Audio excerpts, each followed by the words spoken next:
Just Fantasy Baseball. We're back. Your host, Colby Olson, joined as always by my wonderful and beautiful co-host, Clay Snowden. Clay, we got some new life today. We're nearing opening day.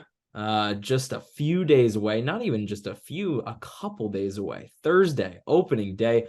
Today, we're going to break down the latest storylines around the league. A lot to update you guys on. A lot of rookies making teams, updating you on some injury news, and yeah, just generally moving around the league today. Nothing too crazy. No rankings lists to go through today, Oh Clay. my God. No waiver wire additions yet, no streamers yet. But yeah, we're just gonna go around the league, man. Let's start in New York because we got some big news. Anthony Volpe, is that how you say it? I've heard people say Yes. Volpe. I thought it was Volpe. It's Volpe, right? Yes, it is. Yes. Okay. Anthony Anthony Volpe. Volpe has made the team, and I could not be more excited.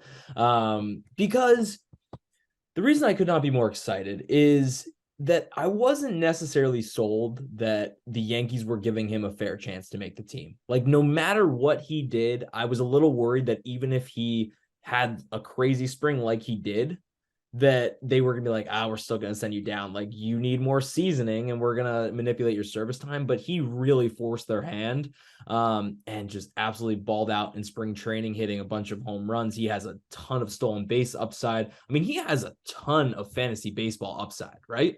Yeah, and he's a really fun player to watch. And honestly, like sitting him down, I'm sure Yankees fans would not have liked that, but in reality, this is a guy with 21-year-old last year in AAA, only played in 22 games, was in AA before that, obviously high A before that the season before, and then 22 games, 99 at bats.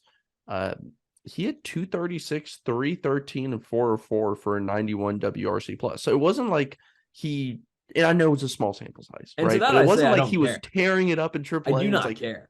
this guy's for sure going to be on the opening day roster, but I agree with what they did. He's Mostly so because I versatile. drafted him in my fantasy league, so I'm happy that they did that. But Peraza and him were kind of neck to neck. Who's going to get that spot? Who's going to be able to start at shortstop for the Yankees? And I'm glad that they went with Volpe, and I think that he's the right choice. And like you said, the fantasy value could be through the roof if he hits his potential. Yeah, so let's just talk through what that value actually is rather than just say, oh, he hits a lot of home runs, still steals a lot of bases. Like, let's get down to the nitty gritty here because that's really what's important. For Volpe in his first season, I'm not expecting the world, right? Like you mentioned, Clay, he did have a 30% K rate in AAA last year. Yeah, it's a small sample size, but it was clear that when he went to the next level, like the K rate jumped. And I could see that happening in the big leagues at the start. And that doesn't really mean that he's not going to perform. I just don't expect the average to be much in his first year. I could see a 220 to 230 average here, and I wouldn't be that shocked. He does have juice though. Like 15 to 20 home runs could be possible if he's playing every day. He could easily steal 20 plus bags. And if he's in the lineup every day and if he works his way up to the top of the lineup, I mean, we're talking about, 70 plus runs and RBIs here easily. So his value is tremendous from where he was drafted. But I don't think you should go like trade O'Neal Cruz for him or something like that. Like, where would you kind of put him right now in terms of shortstops? Like, He's To me, it's like more of a guy that if I have an injury on my roster or somebody's really underperforming or if I trade somebody, like he's not my 1A option, I'm not even going to target him in well, that usually way. you can play multiple guys there, though. Right. Yeah. And I think he's it like a number two option on your team. yeah, and it depends on what league you're in and whatnot, but at the end of the day, he's going to get at bats. We know that the Yankees do not Yep. call up a top 10 prospect to have him play kind of here and there. He's going Yep. to be the shortstop for the New York Yankees, a lineup that's very promising in a ballpark that could help him out. Like, there's definitely value there. The question's just going to be, okay, is he a little bit, how advanced is he? I guess is the question. Is he Yeah, and ready he's for looked the MLB part in spring pitching or not? training. But I agree, man. I agree. I think he will have struggles at some point this season, whether that's in the first month or not. I don't know. He will have struggles at some point this season. But regardless, the power and speed upside there is still immense and should keep him in the lineup and should keep his fantasy value at least pretty high. Some other Yankees news, not so good Yankees news. Luis Severino is on the IL with a lat strain. The concern here is that Luis Severino has been hurt a lot over the last few years, and most recently last year had a lat strain that kept him on the IL for over 2 months. So it's not good that he's hurt the same thing. Like lat strains usually do linger, and this is something that I'm worried about. I was worried about Luis Severino coming into the season. I stayed far away from him, just like I stayed far away from Jacob deGrom, because I don't like pitchers that are consistently hurt in places that are like consistently hurt, meaning not Tommy John, just like flare up stuff. It's just not what I want. It's just a tough player to buy into at this point. It's been a while since you could rely on him. And like you said, it's just injury after injury. And this isn't a franchise taking a chance on somebody. This is a one season type player for a lot of people in a fantasy league, right? You need every start you can get. And if he's just going to be on your IL, that's really not helping much. And then you're going to have to drop someone to activate him, and then he's going to be right back on your IL. A player that I totally stay away from. There's just too many pitchers. You know, it's a little different with deGrom because he's a higher level pitcher. Like he is one of the best, as you said, probably the best pitcher you've ever seen. Taking a risk on that makes a lot more sense, right? To me, I stay away from him, and I would much rather just draft around him, pick up streamers, and just use his roster spot that way. All right, let's move on to Baltimore, Clay, because I just read such a funny quote from Michael Elias. Or not funny. I mean, it's kind of sad, actually, because Grayson Rodriguez, the news is Grayson Rodriguez did not make the opening day roster for the Orioles. And to that, I say it's horseshit. I mean, it's frankly horseshit that he didn't make it. I mean, the one thing you could say is that he was injured last year and they don't feel that he's ready and needs more seasoning at the AAA level. But everything he's shown us this spring looked like he's ready to take on an MLB roster. And it gets worse once you hear this quote, Clay. So let me read it. All right. Mike Elias says, to the question, is service time a part of the calculation with Grayson Rodriguez and DL Hall moving forward? Elias says, no, I really get frustrated with that topic. We have 5 starting pitchers here, with all of them established major league success as starting pitchers. They had good camps, better camps than these guys, meaning Hall and Rodriguez. It really wasn't tough to decide on that last rotation spot through the lens of who do we want to help win these games? At least the first 5 games of the season. We'll take it from there after those games. Are you kidding me? I mean, the quote goes on and on and on, but I mean, are you kidding me? You think Kyle Gibson, all the guys in the Baltimore Kyle Orioles, Bradish. like Brad, I actually don't mind Bradish, but like Tyler Kramer. Wells, come on. I mean, let's So be real. the Orioles have a ton of options of like just dudes, right? They're Jags, which stands for just a guy, right? They have a bunch of Jags on their team. And there are some that deserve a shot. Like you said, Bradish, sure. And I think DL Hall is somebody who I was not surprised would start off in AAA. I thought if they were going to start him in the majors, I thought it would be as the second lefty in the bullpen arm, which is something they kind of needed. And instead, he goes to the minors, fine with that. Grayson Rodriguez, though, man, I can see both lenses, right? But at the same time, it's like, if I'm an Orioles fan, all I want is to see Grayson Rodriguez on the opening day roster, right? And I think the Orioles have done a great job of changing the momentum and building up the fans to a point that's kind of like, look, they're making moves at the deadline. They're, bringing up top prospects. They're kind of starting to get some momentum with these fans and get in a better spot than they have been. And then they make a move like this. And then they're probably going to make a move like, let's Cedric Mullins go, which I don't want to go down there, but don't think it's that huge of a deal considering their prospects today. But yeah, I mean, it is a bit sad because first, the Orioles really didn't spend to where they should have this offseason, and now you're not going to support your team through the first 6 to 8 weeks of the season properly. It's not really fair to Orioles fans, in my opinion, and it's not fair to fantasy owners that drafted Grayson Rodriguez. But to those fantasy owners, I say hold, because he will be coming in mid-May, likely. I don't know the date for him. There is some service time date that they'll probably bring him up after and go, oh, it was service time all along. But yeah, so just hold tight on Grayson Rodriguez. When he comes up, he will be nasty. So if you did spend a draft pick on him, I would say hold. All right, let's move to the West Coast, move out of the AL East. We move to the AL West, Clay. Logan O'Hoppe has made the Angels catcher. Logan O'Hoppe, a guy we talked about when we ran through sleeper catchers a long, long time ago. O'Hoppe is one of my favorite catching prospects, a guy I've rostered in a lot of leagues this year. Just to give you a breakdown on him last year. So in 75 games with the Phillies, he hit 275 with 15 bombs, 6 stolen bases, just a 16% K rate and a 13% walk rate. This is a guy that strikes out or that walks almost as much as he strikes out. A great approach at the plate. He hit 26 bombs last year. I'm expecting a lot from O'Hoppe. I'm expecting the plate discipline and the approach to translate to the big leagues, and I think the Angels think that too. It's very telling that he made the opening day roster. They didn't have a great catching situation as is.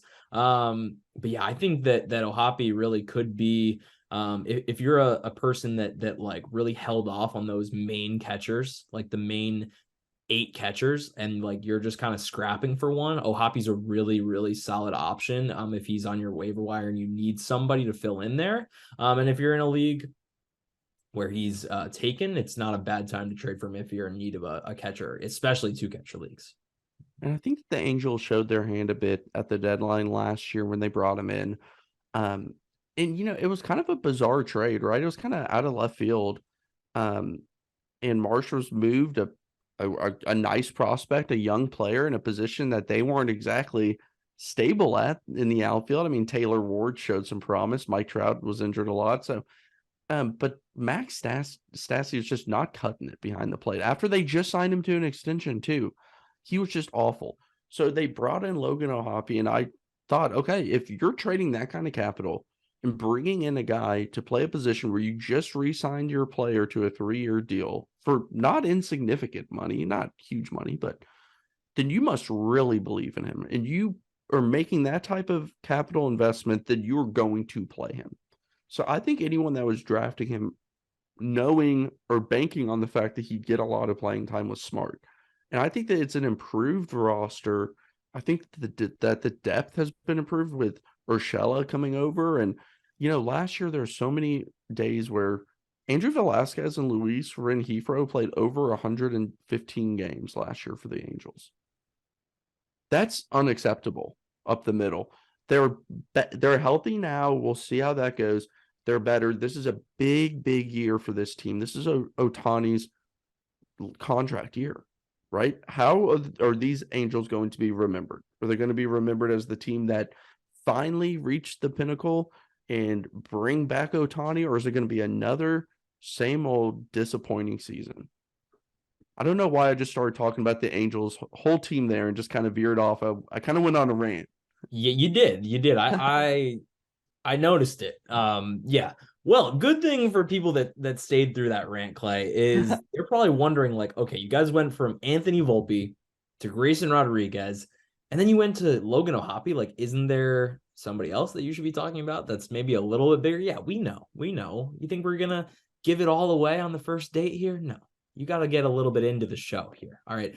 Jordan Walker is the biggest news here, as he's made the Cardinals opening day roster after not even playing a game above AA last year.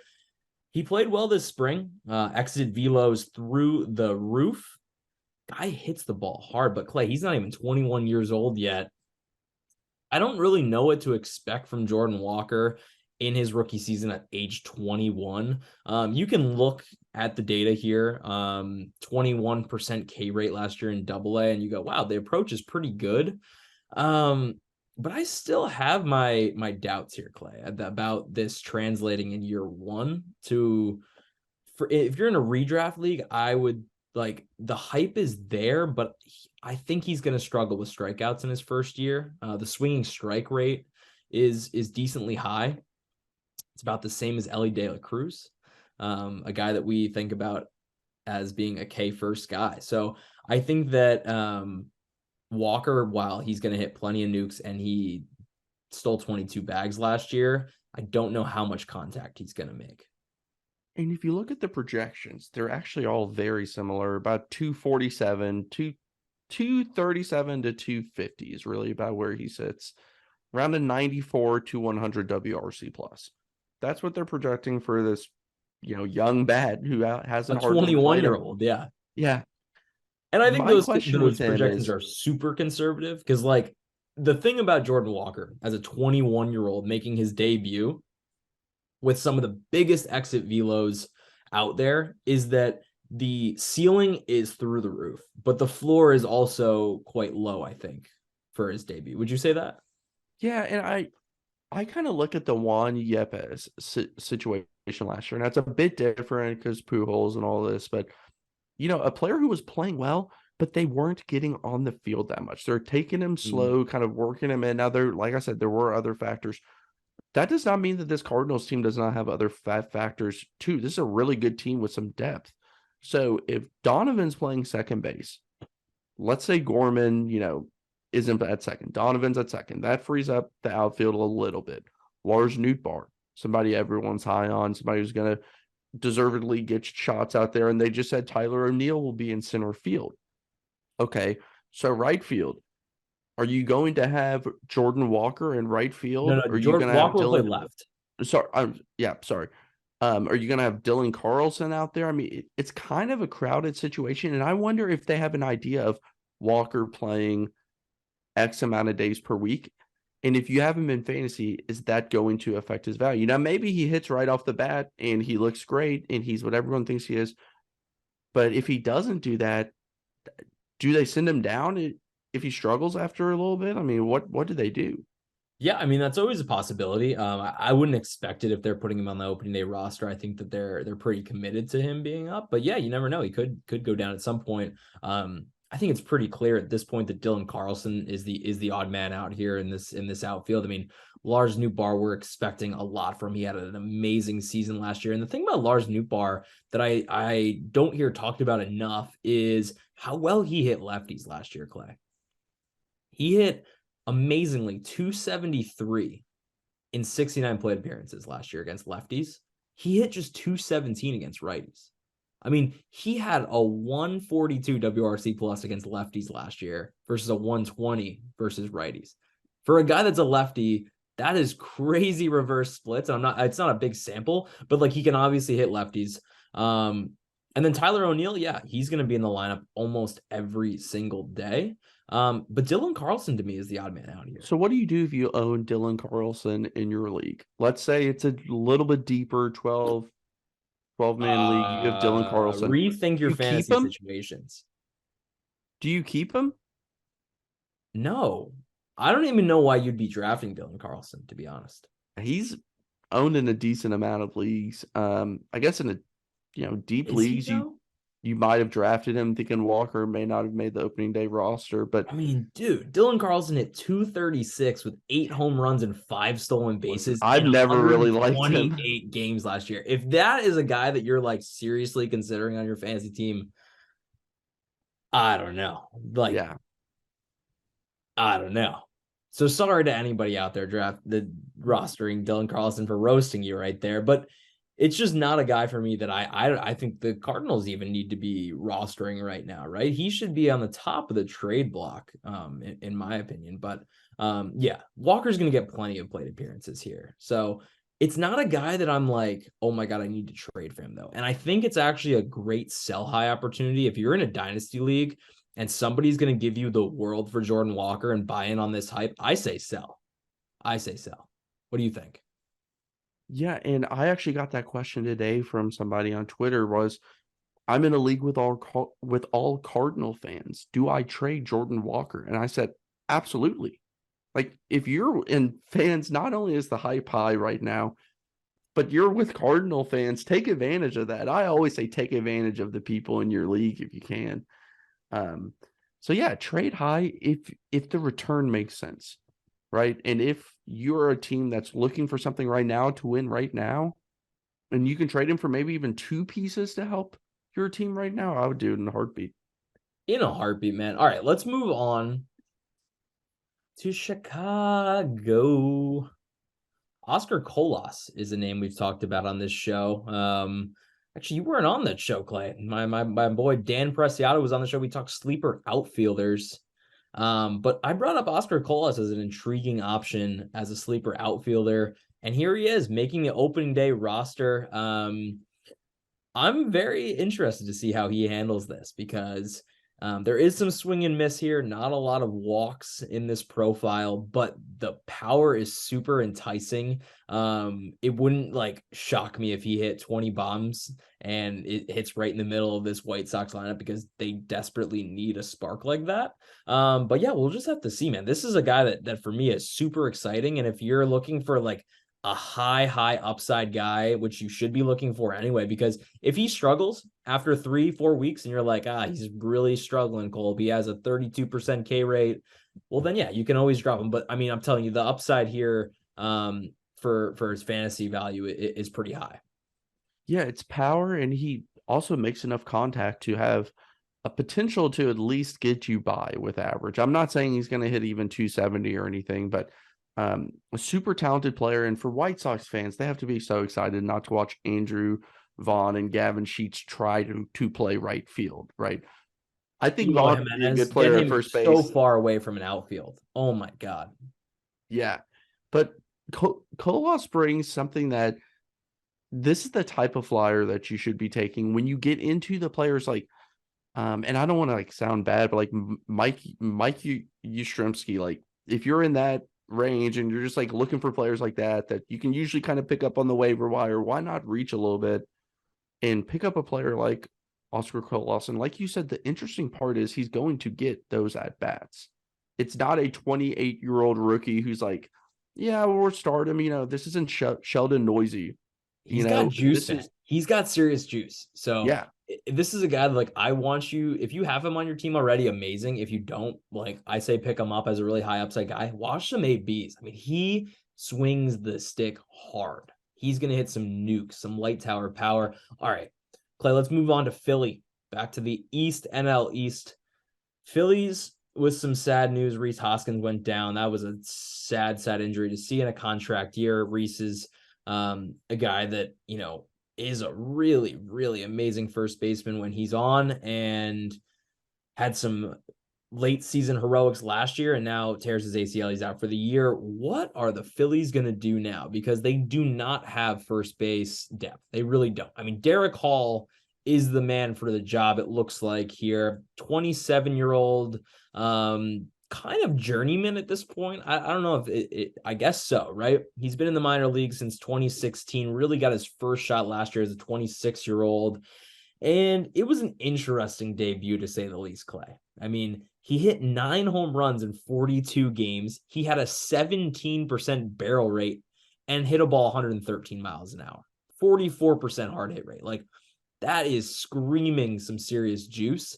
The problem is he struck out 31% of the time, walked just 3.5%. But I will say that his approach at the plate throughout his minor league career has been good, right? He's walked around 10% of the time, struck out anywhere from 20 to 25% of the time.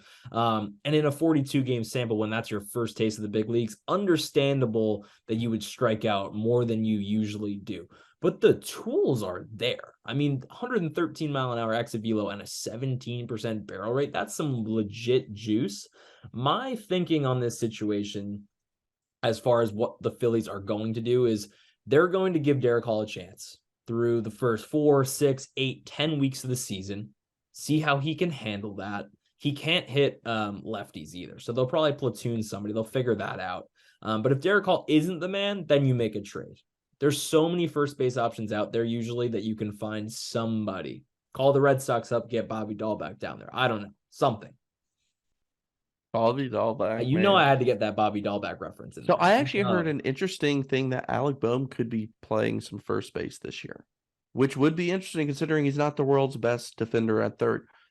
Also, I know you and I both like him, and if he adds first base eligibility, he already does. He does. He does already have it? I think so. In one of my leagues, I know he has it. Okay. So yeah, and Hall is a guy, like you said, does not hit lefties and isn't exactly the most proven player, but he's hit well in the minors, just a small sample size. So you never really know what to make of that. If I had Rhys Hoskins and he's obviously out for the year. I don't know if my first move is to pick up Day or Call.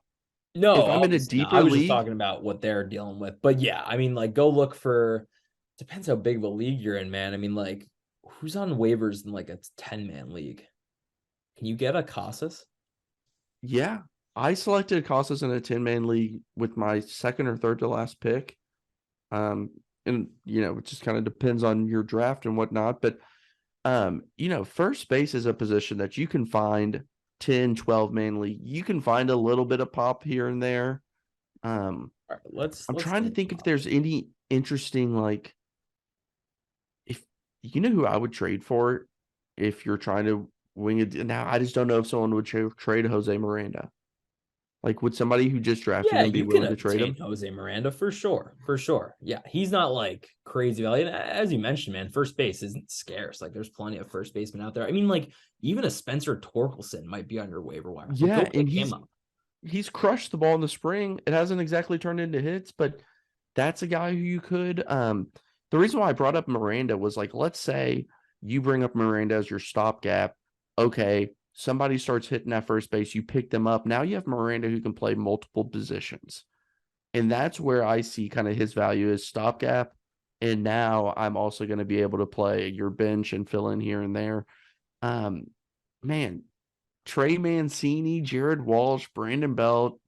I mean, Ew. I don't like anything you just said. Jesus Go for Aguilar, Torkelson, go go for ahead. Costas, go for Miranda. I like those names. Focus there. We'll end there. All right, let's move on, Clay. Sticking in the NL East, though, because the Braves, we're going to talk some pitching. Is this the Grayson Rodriguez was the only other pitcher we've talked about here? Jared Schuster and Dylan Dodd both made the Braves opening day rotation, which is pretty crazy considering they were going at it against each other for most of spring to see who would actually make the roster here. And I was very interested to see who did, and here they are both making it. I think Schuster's the better option of the two. And I think Schuster, if you're in a 12-man league, could potentially be a really good streaming option. He pitches this Sunday, actually. So could be a really, really good option to start this week. So Colby, let me ask you about these two guys. Can you being the pitching guy? A lot of people are probably listening and don't know much about these two names.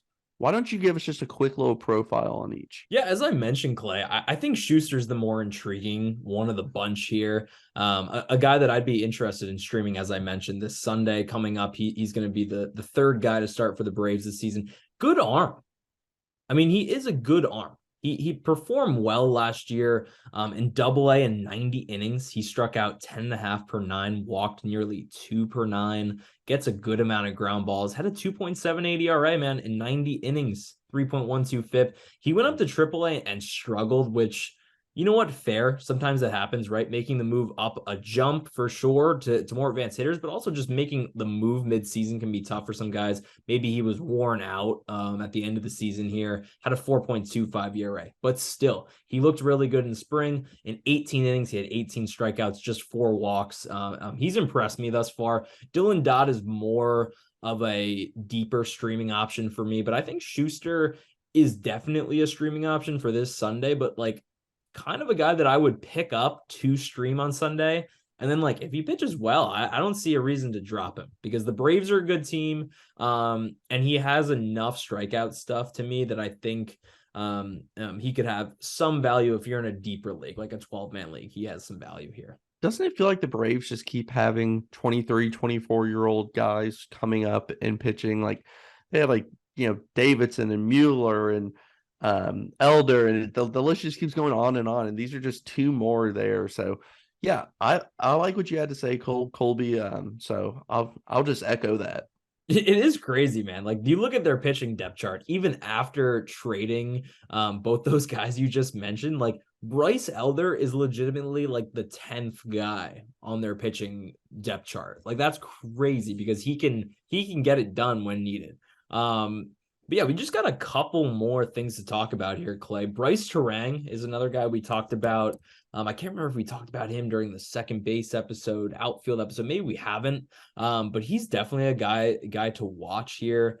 If you're in a deeper league, I don't know if it's really necessary to pick him up in any league right now. What do you think? No, I'm not. He's a watch list guy, like a, maybe type move. But for me right now, it's wait and see. Um, I just think that there's other players that I'm willing to give a shot to early in the season on my team and kind of see and you also have to play this game of, okay, how many people in your league are going to pick him up? Like, that's what you have to think. If you're playing in kind of a more casual league, then you probably don't have to pick him up at all, even worry about him right now. If you're playing an advanced league where players are really watching this type of stuff, you might have to pick him up a little bit earlier to make sure that you don't miss out on him. It all depends on your league. Right now, I'm wait and see. I'd rather maybe roster a few other guys before him and give them the shot first. All right. Well, that was just the lead there, bearing the lead a little bit. That's what I meant. Luke Voit was signed by the Brewers. I was going to call you out on this, Colby, because when we were talking first base, you specifically said there's nobody else on the list, and you forgot Luke Voit is on that list, but we've come full circle to talk about him now. The stage is yours. Full circle. You think that people remember that Luke Voit led the league in home runs during 2020 season? 22 bombs in 56 games. And then just like the snap of the fingers, he was out of the league. I mean, in 2021, he still hit well. He had a 359 xWOBA, 112 WRC plus, still hit 11 home runs in 68 games. That's not too shabby. Even last year, he wasn't that bad. Like a 102 WRC plus, hit 22 home runs in 135 games. The strikeouts were way up, 31% K rate and a 9% walk rate. So the average isn't going to be much help there. But like, Luke Voit is a guy that I don't know if I can ever give up on. Like, the power is still there. He had a 44% hard hit rate last year, had a 51% hard hit rate in 2021. Like, if he can show me just a little bit more, I would buy in as like a streaming option if he's hot. I don't really know what to think about him. Why did the Nationals just like release him?